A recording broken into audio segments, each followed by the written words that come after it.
জাগরণ চক্র ফাউন্ডেশন বাংলাদেশের বর্তমানে 58টি জেলায় কাজ করছে।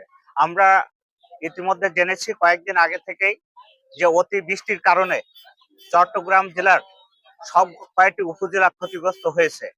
বিশেষ করে এই যে আমরা আজকে আসছি বাঁশখালী উপজেলা, এখানে মানুষ দেখলাম যে পানিতে প্লাবিত হয়ে তারা ঘরের বাইরে হতে পারছে না এবং তাদের যে জীবিকা সেটা তারা ঠিক মতো গ্রহণ করতে পারছে না, যে কারণে তারা পানিবন্দী হয়ে আছে।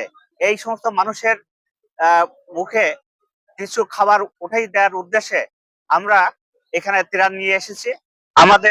আমরা এখানে প্রায় 300 ব্যাগ ত্রাণ দিব।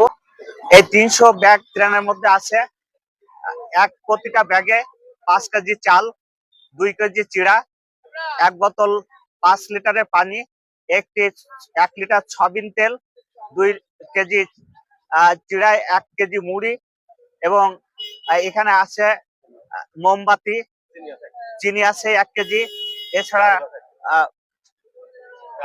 ডাল আছে 1 কেজি। আমরা এখানে 12টি আইটেম আছে আমাদের আজকের এই ব্যাগে। জাগরণ চক্র ফাউন্ডেশন যশোরের একটি প্রতিষ্ঠান, বর্তমানে বাংলাদেশের 58টি জেলায় কাজ করছে। আমরা বিভিন্ন ধরনের সেবামূলক কাজ করে থাকি, যার মধ্যে ত্রাণ দেওয়া, মানুষের বিপদে তাদের পাশে সাহায্যের হাত বাড়িয়ে দেওয়া। যেমন ইতিপূর্বে আমরা এক সময় যখন কোভিডের সময়, তখন বিভিন্ন হাসপাতালে আমরা অনেক উপকরণ দিয়েছি, যাতে হাসপাতালগুলো সমৃদ্ধ হয় এবং মানুষের সেবায় তারা কাজ করতে পারে। এছাড়া প্রতি বছর শীতকালে যখন মানুষ শীতার্ত থাকে, তখন তাদেরকে আমরা কম্বল প্রদান করে থাকি।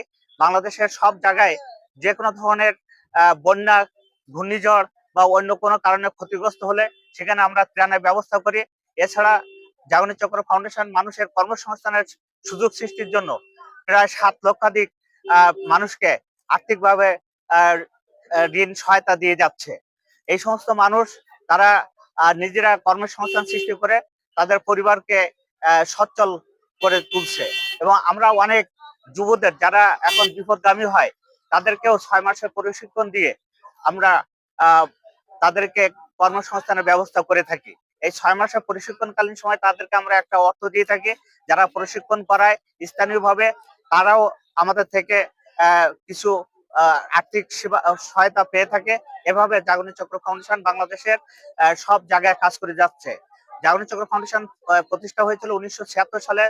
জনাব মোহাম্মদ আজাদুল কবির আরজু, উনি এই প্রতিষ্ঠানের প্রতিষ্ঠাতা এবং ওনার উদ্দেশ্য ছিল যে সমস্ত মানুষ শিক্ষা থেকে বঞ্চিত তাদেরকে আলোকিত করা এবং তাদের কর্মসংস্থান সৃষ্টি করা, যাতে মানুষ তাদের একটা সচ্ছল জীবন ধারণ করতে পারে। তাছাড়া বাংলাদেশের বর্তমানে যে জলবায়ু পরিবর্তন, সেখানেও জাগরণ চক্র ফাউন্ডেশন বিভিন্ন উপকূলবর্তী এলাকায় কাজ করে যাচ্ছে, যাতে তারা জলবায়ু সহিষ্ণুভাবে টিকে থাকতে পারে।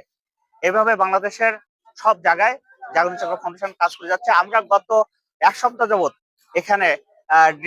এখানে ত্রাণের কাজ করে যাচ্ছি। গতকালও আমরা সিটি কর্পোরেশনে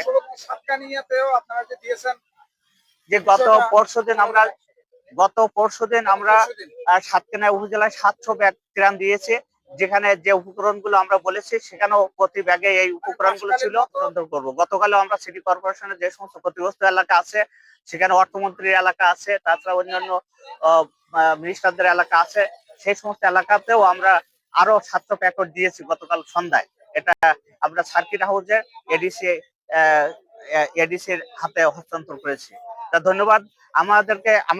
আপনারা সহযোগিতা করবেন যাতে আমরা সারা বাংলাদেশে কাজ করতে পারি এবং বাংলাদেশের গণ্ডি পার হয়ে বাইরেও কাজ করার সুযোগ পাই। আপনাদের বাড়িতেও এই ত্রাণগুলো পৌঁছায় দিতে পারলে আরো আপনারা ভালোভাবে পেতেন, কষ্ট করতে হতো না।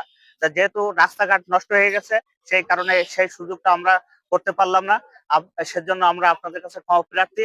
আগামীতে আপনাদের পাশে থেকে যাতে কাজ করতে পারি সেজন্য আমাদের জন্য দোয়া করবেন। আমাদের মরহুম আজাদুল কবির আরজু, যিনি আমাদের প্রতিষ্ঠাতা এবং নির্বাহী পরিচালক ছিলেন, তার জন্য দোয়া করবেন। আমাদের বর্তমান নির্বাহী পরিচালক জনাব মেরিনা আক্তার, উনিও মানুষের সেবায় নিজেকে সব সময় ব্যস্ত রাখেন এবং তারই উদ্যোগে আজকের এই ত্রাণ বিতরণ কাজ আমরা শুরু করেছি। ধন্যবাদ সবাইকে।